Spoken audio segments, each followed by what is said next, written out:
विद्यार्थियों, online class में आपका पुनः स्वागत है।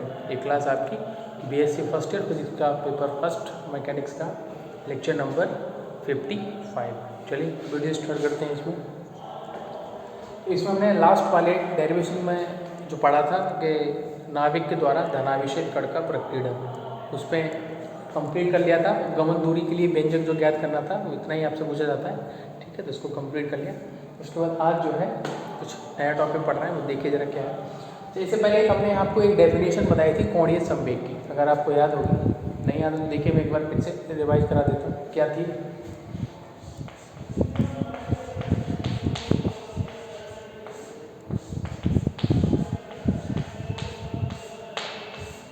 कोणीय संवेग।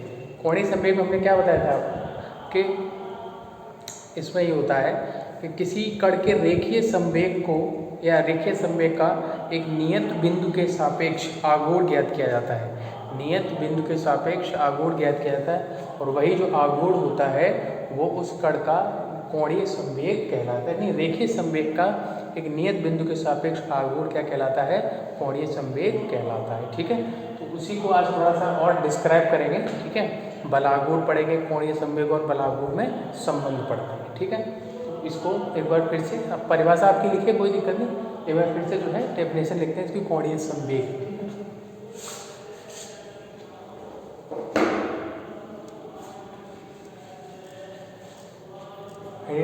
कोणीय संवेग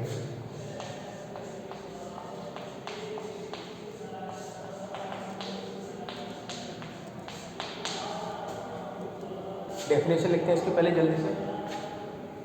किसी कण का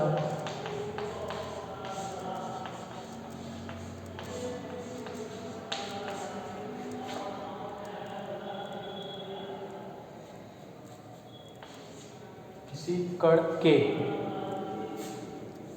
रेखीय संवेग का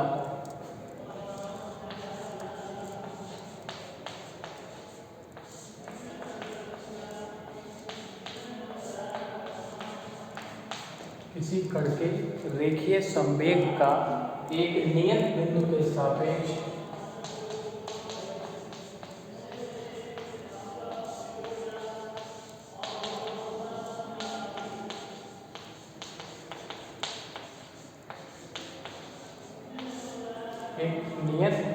के सापेक्ष आघूर्ण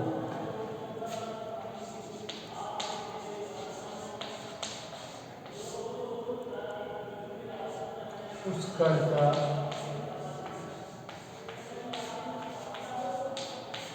क्या कहलाता है? कोणीय संवेग कहलाता है।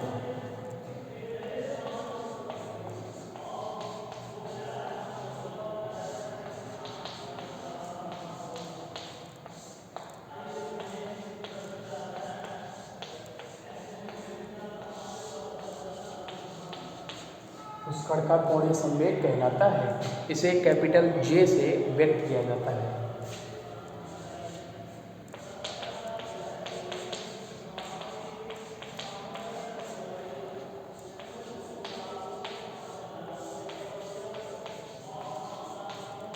कैपिटल जे से व्यक्त किया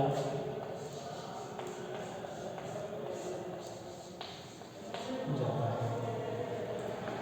इसका निम्नलिखित सूत्र होता है, फॉर्मूला J बराबर R cross P।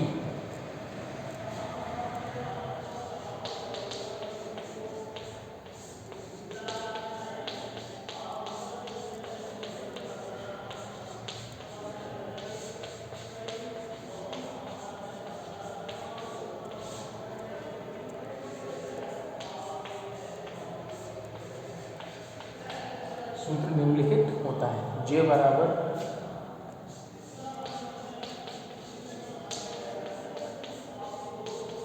R cross P। इसको डाल दिया समीकरण नंबर 1। इसको इधर देखें तो उधर कुछ और भी आ सकता है, ठीक है।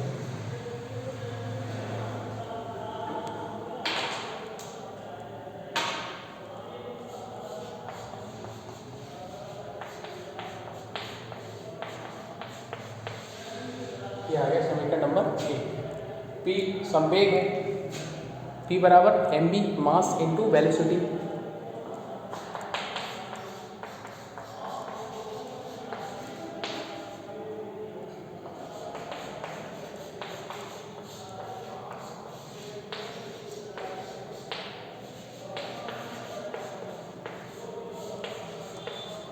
समीकरण 1 में रखने पर क्या आ जाएगा, जे बराबर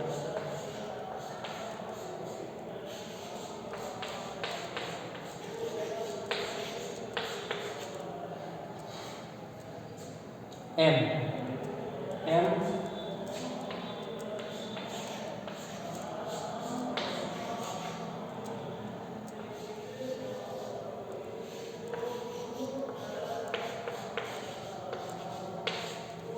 एम तो कांस्टेंट है, स्केलर क्वांटिटी है, वेक्टर क्वांटिटी तो है नहीं, तो उसको हमने क्या कर दिया, एम को सबसे लाके बाहर कर दिया। ब्रैकेट में क्या आ गया आपका आर क्रॉस बी। ठीक है, आप इसको डाल दो समीकरण नंबर 2। रेखीय वेग और कोणीय वेग के संबंध से एक रिलेशन होता है, relation between angular velocity and linear velocity, रेखीय वेग और कोणीय वेग के संबंध से।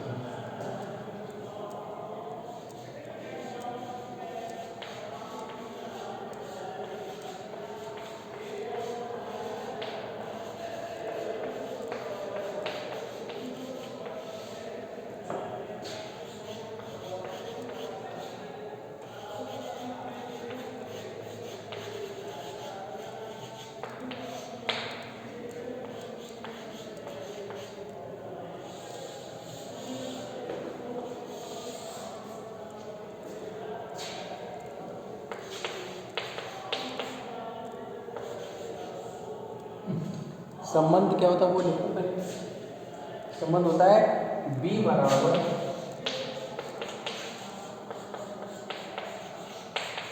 Are cross omega. ये वैल्यू आप समीकरण 2 में रख देंगे।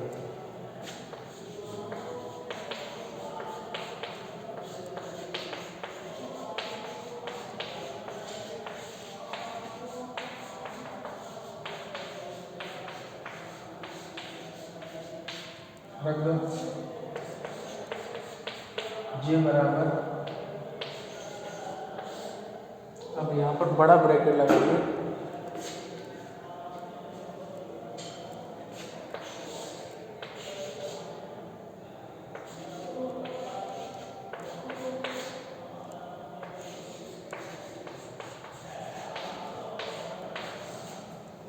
ये आता है। ये एक प्रॉपर्टी होती है, ए क्रॉस ब्रैकेट में बी क्रॉस सी, उसकी प्रॉपर्टी के अकॉर्डिंग इसको क्या कर देंगे, हम ओपन कर देंगे। ठीक है, देखिए क्या आ रहा है।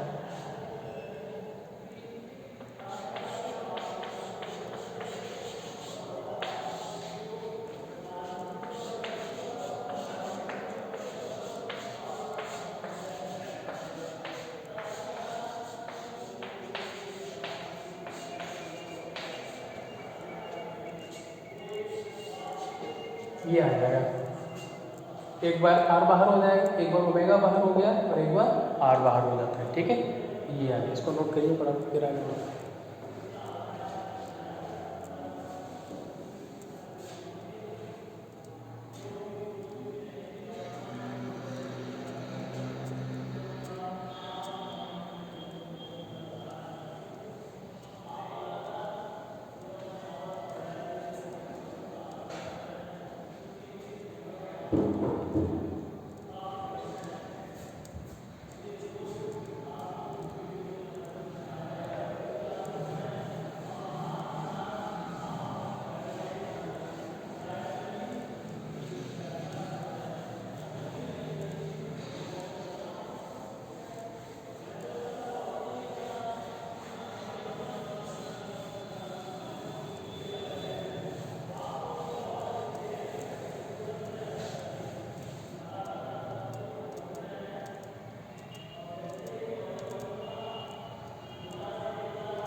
चलिए देखिए, इसको और हम करते, इसको समीकरण 3 डाल दो, 2 पढ़ के समीकरण, इसको डाल दिया समीकरण नंबर 3।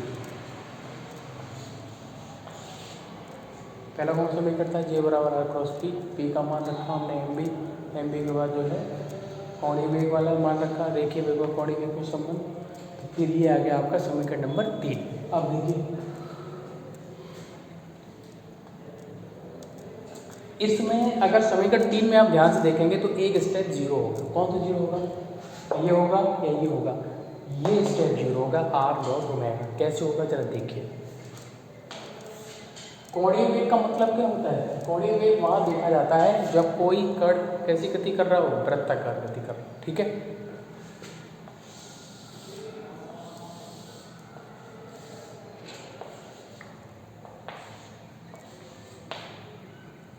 यहाँ पर रेडियस कितनी ले ली हमने इस वृत्त की, आर।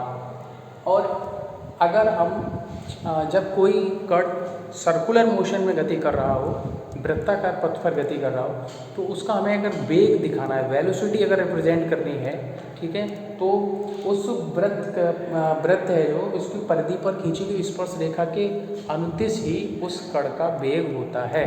तो इस कंडीशन में ये हो जाती है, ये कोणीय वेग क्या दिखा दिया हमने, ये कोणीय वेग ओमेगा। अब जरा ध्यान से देखो कि आर और ओमेगा के बीच में एंगल कितना बनता है, 90 का। कितना एंगल बनता है, कितना एंगल होता है, 90 का। तो आर डॉट ओमेगा को जरा खोलो,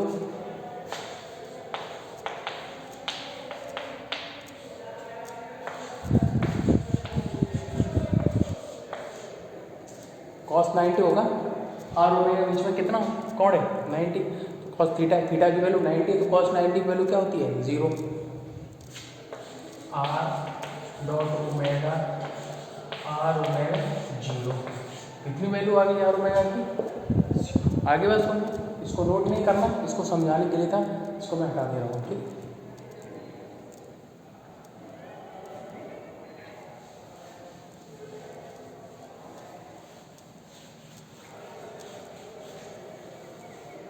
देखिए, तो आर डॉट ओमेगा बराबर 0, क्योंकि आर और ओमेगा के मध्य 90 डिग्री एंगल होता है।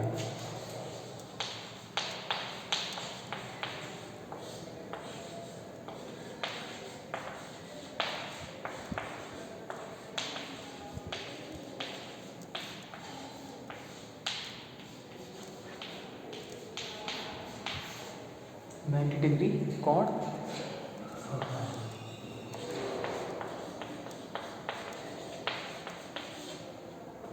वहाँ ब्रैकेट नहीं लगाना, यहाँ लगाना। ठीक है, ये आ जाए तो समीकरण 3 से क्या हो जाएगा,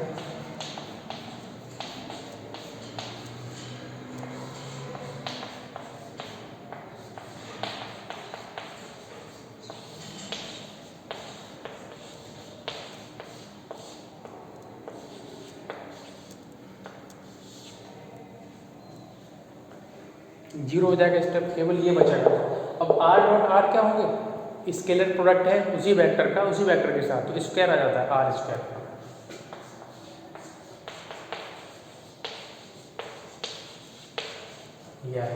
अब आपको पता है कि एम आर स्क्वायर किसका फॉर्म है, एम आर स्क्वायर किसकी वैल्यू होती है,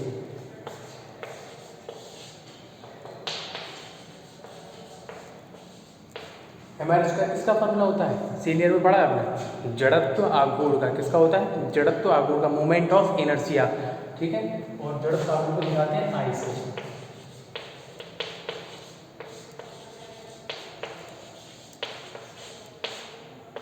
जड़त्व आघूर्ण ये वैल्यू रखता हूँ।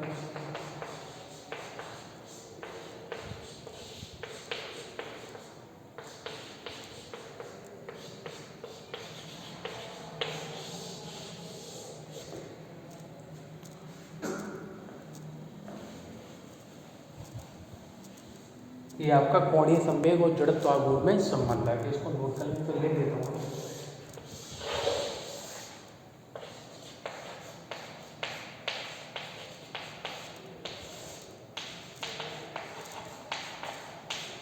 उपरोक्त समीकरण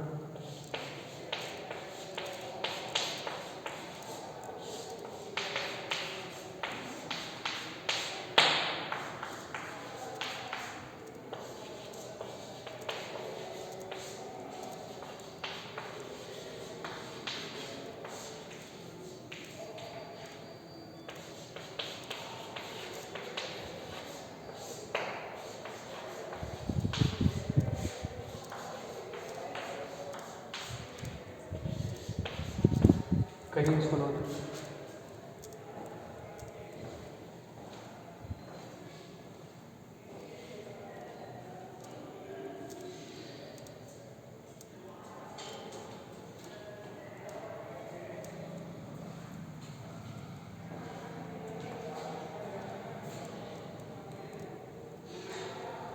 कर लिया? अब देखिए जरा इसको इसमें। अब बात करते हैं बल आघूर्ण की।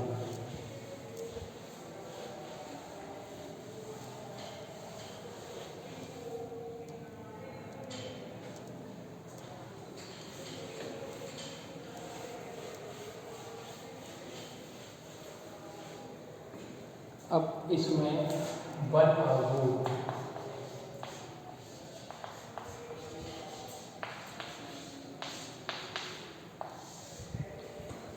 टॉर्क चौक ये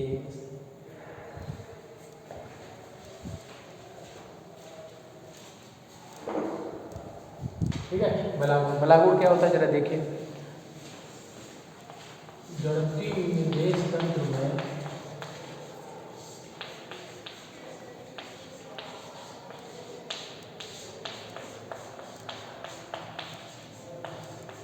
जड़तीय निर्देश तंत्र में किसी कण पर लगने वाले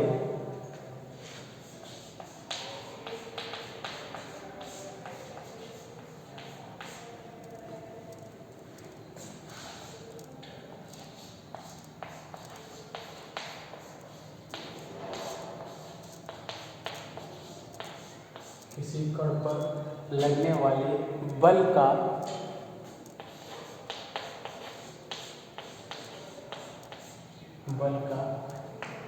एक नियत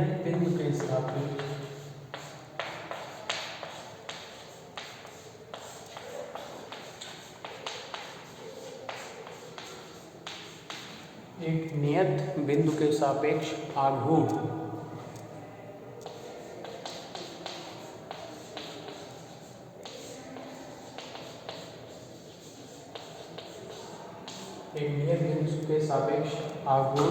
उस कण का बल आघूर्ण कहलाता है।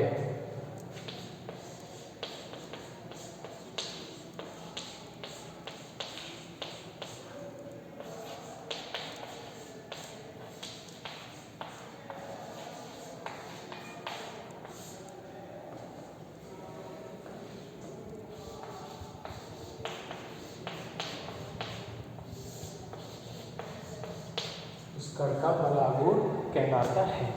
इसे टो सिंबल बनाऊंगा अभी मैं, टो या टाउ भी प्रोनाउंस कर सकते हो, से व्यक्त किया जाता है। देखिए इसे इस टाइप से टाउ, ठीक है, से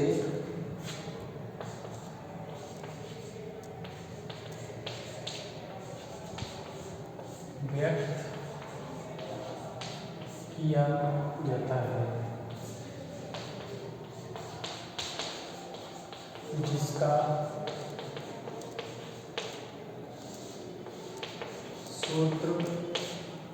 जिसका सूत्र निम्नलिखित है।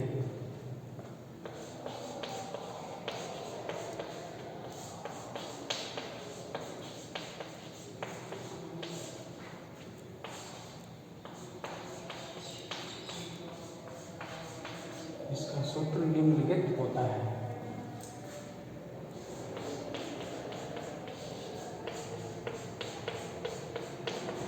टाउ बराबर आर क्रॉस एफ, ठीक है। ये बल है और इसी बिंदु के सापेक्ष आघूर्ण का मतलब बल इंटू लंबवत दूरी, यही तो होता बल आघूर्ण।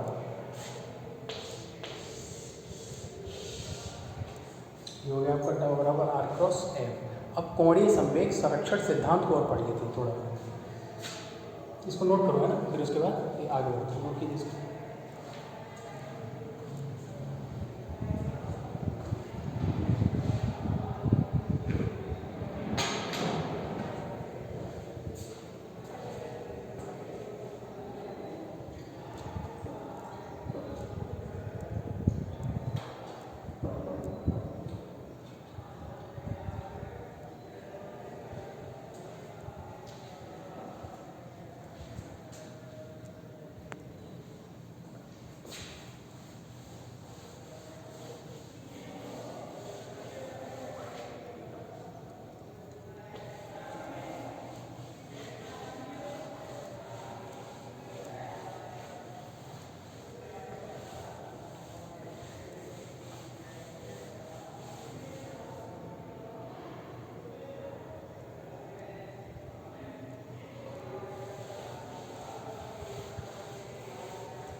चलिए देखिए, नेक्स्ट हेडिंग आपकी कोणीय संवेग संरक्षण सिद्धांत।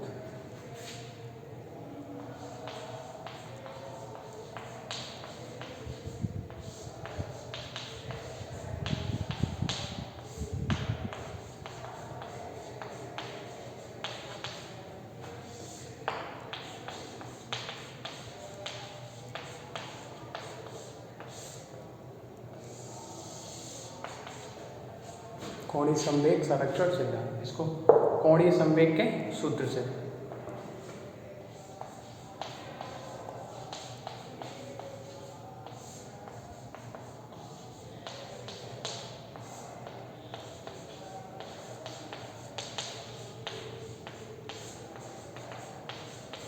कोणीय संवेग के सूत्र से J बराबर R क्रॉस P।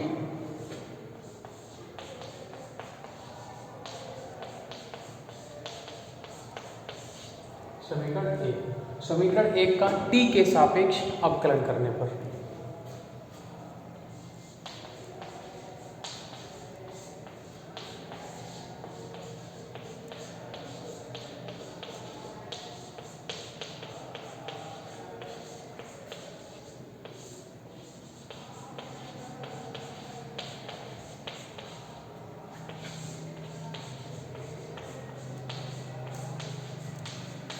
समीकरण एक का t के सापेक्ष अवकलन करने पर करिए अवकलन क्या आ जाएगा। इसमें लगेगा फर्स्ट इनटू सेकंड, क्योंकि r भी डिपेंड करेगा टाइम पर और p is also depend on time. देखिए क्या आ जाएगा।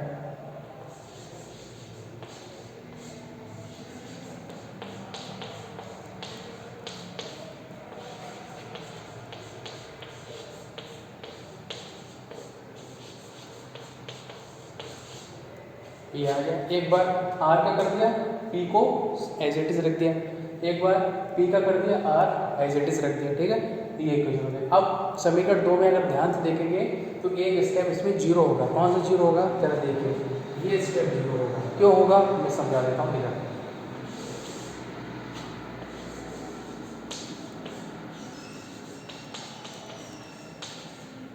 इसको नोट नहीं करना, समझना है ना। ये चाहो तो साइड में नोट कर सकते हो इसको। देखो क्या है कि dr/dt निकाल सकते हैं v, क्योंकि विस्थापन परिवर्तन की दर क्या कहलाएगा, v, तो इसको v लिख दीजिए। क्रॉस p बराबर क्या होता है, mv, मास इनटू वेलोसिटी, उसको भी लिख दीजिए। m क्या है, कांस्टेंट है, ये बाहर आ जाएगा।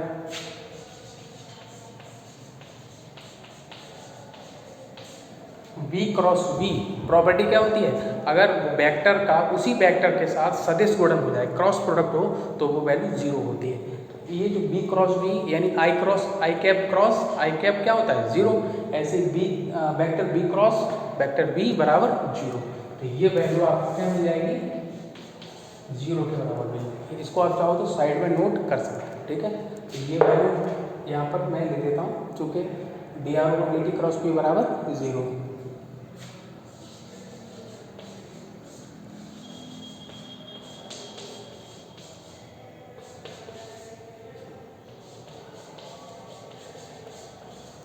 समीकरण 2 से इसको भी नोट करना, ठीक है, जरूरी है, याद रहेगा। तो अभी तो याद रखोगे, बाद में अगर नहीं लिखा तो फिर भूल जाओगे कि ये वाला स्टेप जो है जीरो कैसे आया। इसलिए इसको भी आप साइड में लिख लेना। अब केवल जो बचा उसको नोट कर लो, फिर आगे बढ़ते हैं। या फिर इसको ऐसे लिखते हैं, यहाँ पर क्या बचा, dj dt r cross dp upon dt। समीकरण नंबर 3 नोट कीजिए इसको।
चलिए देखिए इसको भी सॉल्व कर लेते हैं।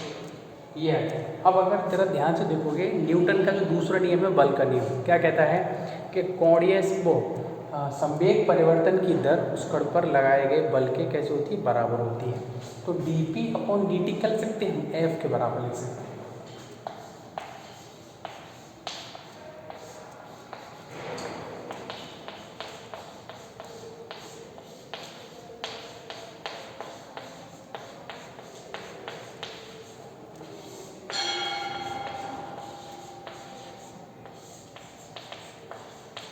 न्यूटन की गति के द्वितीय नियम से F बराबर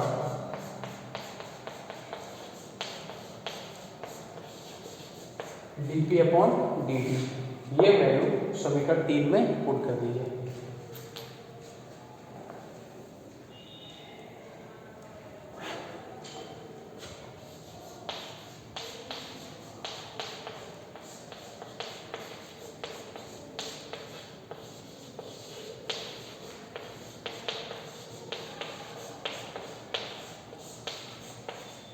ये हमारे समीकरण 3 में रखने पर क्या आ जाएगा, अब इसको हटा दीजिए समीकरण 3 को, dj upon dt r cross f, और r क्रॉस f किसकी वैल्यू होती है आपको पता है, टाउ की वैल्यू होती है, यानी बल आघूर्ण की।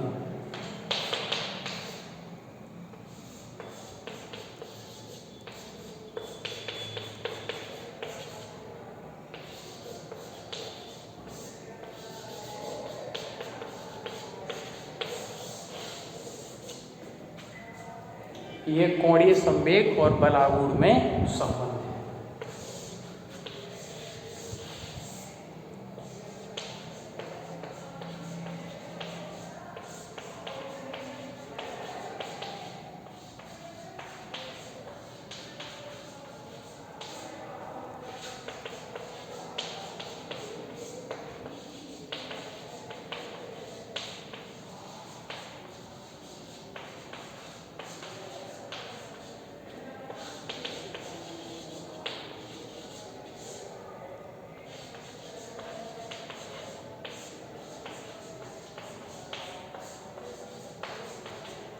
उपरोक्त समीकरण कोणीय संवेग और बल आघूर्ण में संबंध व्यक्त करता है। ठीक है, इसको नोट करो, फिर एक लाइन और हम लिखवा देते हैं।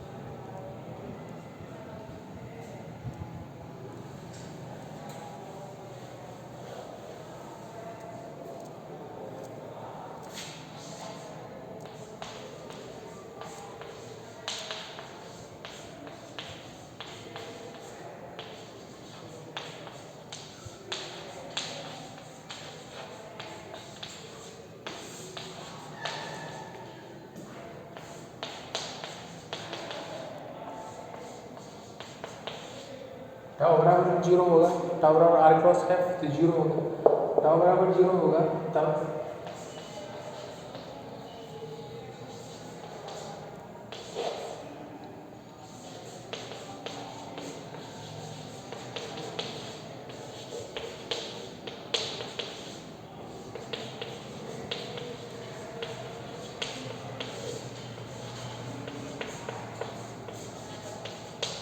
समाकलन करने पर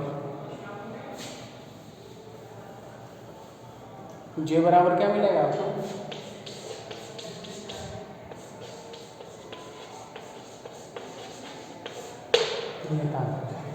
कोणीय संवेग संरक्षण नियम, यानी बाह्य बल की अनुपस्थिति में कण का जो कोणीय संवेग होता है वो कैसा होता है, नियत होता है। ठीक है, इसको लिख देंगे।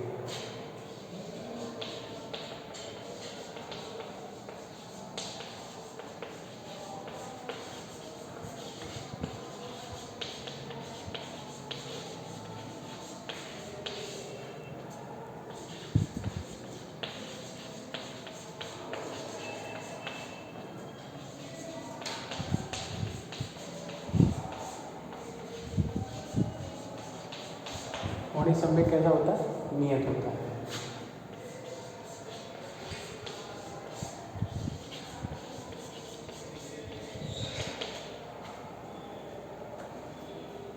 ये आप इसको नोट कर लीजिए, ठीक है।